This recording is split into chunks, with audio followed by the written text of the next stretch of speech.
Eu não sou daqui, pra casa voltarei. Ele vem me buscar e com ele eu irei. Essa é a canção. E eu não me atrevi a cantar porque eu quero que você fique comigo até o final do vídeo. Mas a gente vai falar um pouquinho sobre isso. Porque assim, se eu não sou daqui, eu sou de onde? Já parou pra pensar nisso? Talvez você até saiba, até tenha uma noção. Mas eu queria te ajudar a explicar isso de uma forma simples, caso alguém te pergunte. Então, simbora pro vídeo.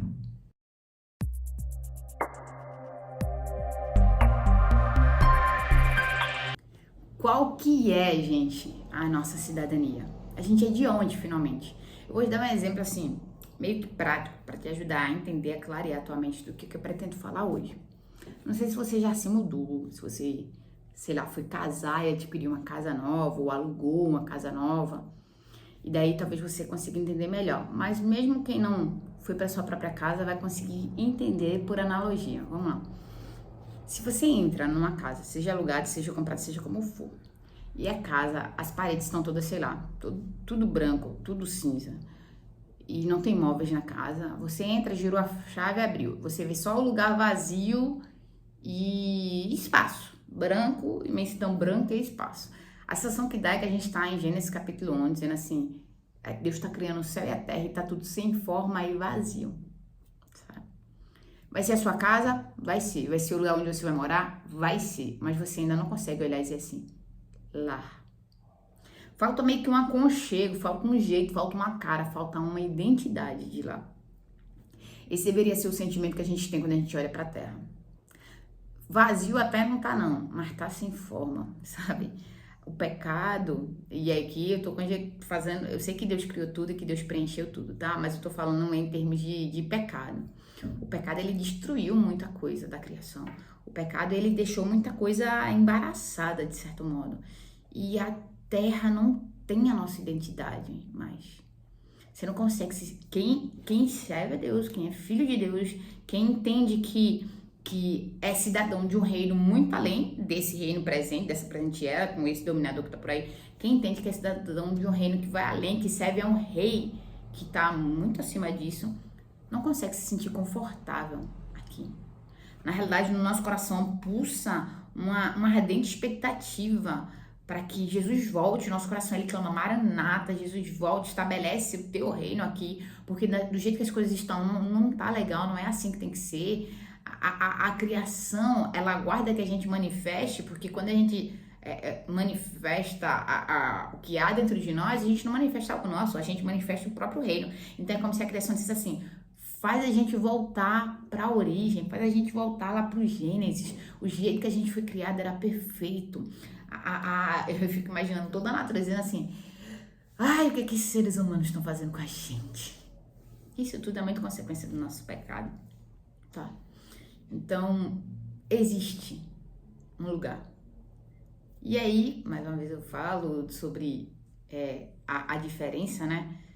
É que o mundo agora está destruído, mas ele vai ser restaurado quando Jesus voltar. Independente da tua visão escatológica, você sabe, no final vai ter novo céu e nova terra, tá bom? E nova terra fala sobre isso aqui, esse mundo que a gente está aqui, ele ser totalmente restaurado, ele ser totalmente transformado, assim como nós também seremos. Esse lugar sim representa o nosso lugar. Esse lugar sim representa a nossa origem, esse lugar sim representa a nossa casa. E a Bíblia, em diversos textos, eu vou ler 3 textos aqui com você, mas em diversos textos, a Bíblia fala sobre essa divisão entre a presente era, esse reino que a gente está, e o reino futuro. Como é que destacar aqui na presente era, apesar de Deus ter nos deixado nesse lugar que é dominado por uma corrente que não é divina, a gente precisa entender que ele ainda está no controle, ele ainda comanda tudo, ele ainda é o nosso rei. Como diz o poeta na canção, não cai uma folha da árvore se Deus não deixar. Então, entenda que apesar dessa presente era, ainda não ser o reino que nós esperamos, que eu vou chamar de reino de Messias para a gente poder diferenciar, Deus, ele reina, tá? Então, em nenhum momento eu tô tirando a soberania de Deus aqui. Deus, ele é soberano, ele já está reinando, mas esse jeitinho aqui ainda não é a perfeição. E você pode até dizer assim, então por que Deus não faz ser a perfeição? E a gente vai explicar isso no próximo vídeo, senão isso aqui vai ficar muito longo. Então vamos falar só sobre essas 2 eras hoje, tá bom? Então presente era e era futura. Como é que eu sei que existiam essas duas eras? Filipenses capítulo 3, versículo 20 já começa a dar um spoiler pra gente. Paulo falando de Filipenses, ele vai dizer assim, ó: a nossa cidadania, porém, está nos céus, de onde esperamos ansiosamente o Salvador, o Senhor Jesus Cristo. Então Paulo fala assim, nossa cidadania não está aqui na terra, ela está nos céus. Isso significa que eu vou morar nos céus? Não, isso significa que é como se meu passaporte estivesse lá. Minha cidadania está com relação ao que está acontecendo lá, mas não necessariamente a gente vai para lá e as ruas ouro e cristal vão ser tudo lá, tá? Aí é, como eu falei, entra a escatologia e a situação fica mais complexa. Em outro vídeo, talvez, eu traga esse assunto aqui. Mas hoje, quando eu olho para o mundo aqui, para o que está acontecendo aqui fora, ele não representa a minha cidadania. Ele não representa o meu lugar. Ainda não. Mas lá no céu, com Jesus, eu já tenho aquilo que é meu. A minha cidadania, ela tá lá, tá bom? E a gente espera ansiosamente que Jesus Cristo volte para esse lugar. E quando ele voltar, este lugar aqui que nós estamos será totalmente transformado. E aí sim, vai ter a cara do que Deus preparou pra gente, tá? Tem mais um texto que ajuda a gente a entender isso. Em Mateus capítulo 13, 41 a 43, Jesus ele vai falar o seguinte: ó, o Filho do Homem enviará os seus anjos e eles tirarão do seu reino tudo que faz tropeçar. Então, o Filho do Homem vai enviar os seus anjos para esse lugar e ele vai tirar do seu reino, já é reino de Deus, vai tirar do seu reino tudo que faz tropeçar e todos os que praticam mal. Eles os lançarão na fornalha ardente. Percebe que está tudo muito no futuro. Eles os lançarão na fornalha ardente, onde haverá choro e ranger de dentes. Então os justos brilharão como o sol no reino do seu Pai. Percebe que haverá um momento na história onde tudo que a gente está vendo acontecendo ao nosso redor não vai mais acontecer. A gente vai separar. A Bíblia diz que os anjos vão tirar tudo aquilo que é tropeço, tudo aquilo que é embaraço, para a gente não cair mais nesses vacilos, e tudo aquilo que é mal vai ser lançado ele fala a expressão, lançará na fornalha ardente. Lá tem choro, tudo que é mal vai ser lançado lá. Então aqui vai ser algo totalmente diferente. E esse é o reino do nosso Pai. Esse é o jeito que o nosso Pai quer reinar. Mas percebe que há uma justiça muito forte nesse reino. Tudo aquilo que é mal. Por que esse reino não foi implantado ainda? Porque a gente só fica olhando para as maravilhas, né? Até porque na maioria das vezes as pessoas pregam as maravilhas desse reino.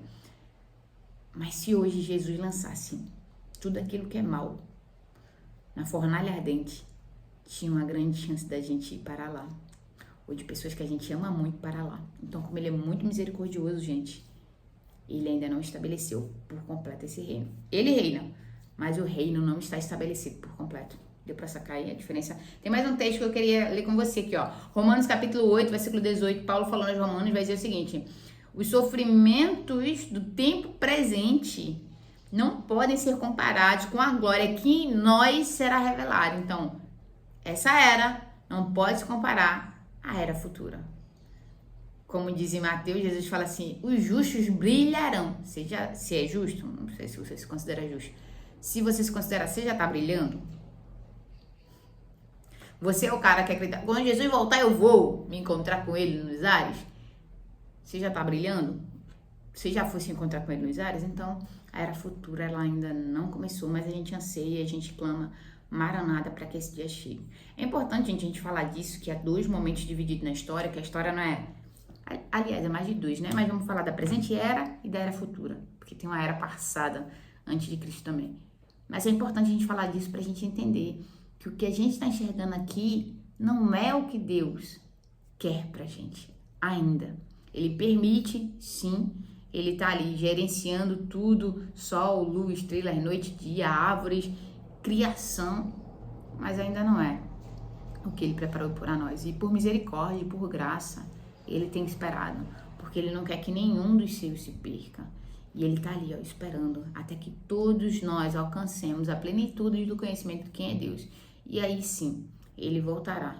E a gente só tem que clamar Maranata, porque o anseio não sei o teu. O anseio do meu coração é que essa era futura comece logo. Porque imagine um mundo sem maldade, gente. Imagine um mundo sem maldade. Imagine a tua vida sem o teu pecado. Que incrível, né? Oremos por isso, conservemos o nosso coração na medida do possível, daquilo que nos cabe, santo, santo, santo, para engrandecer quem Deus é e para, de certo modo, para que a nossa vida clame, sabe? Maranata também. É isso. Esse é o resumo do vídeo de hoje. A gente queria falar sobre da onde que é a nossa cidadania, ó, reino, que reino é esse, da onde que a gente é, para onde que a gente vai, meio que por alto. Mas eu vou aprofundar mais esse conteúdo em mais 2 vídeos e eu de verdade espero que você assista e esteja comigo nos próximos 2, tá bom? Eu sou a Paulinha e eu tô aqui comunicando de forma bem simples aquilo que o rei mandou dizer.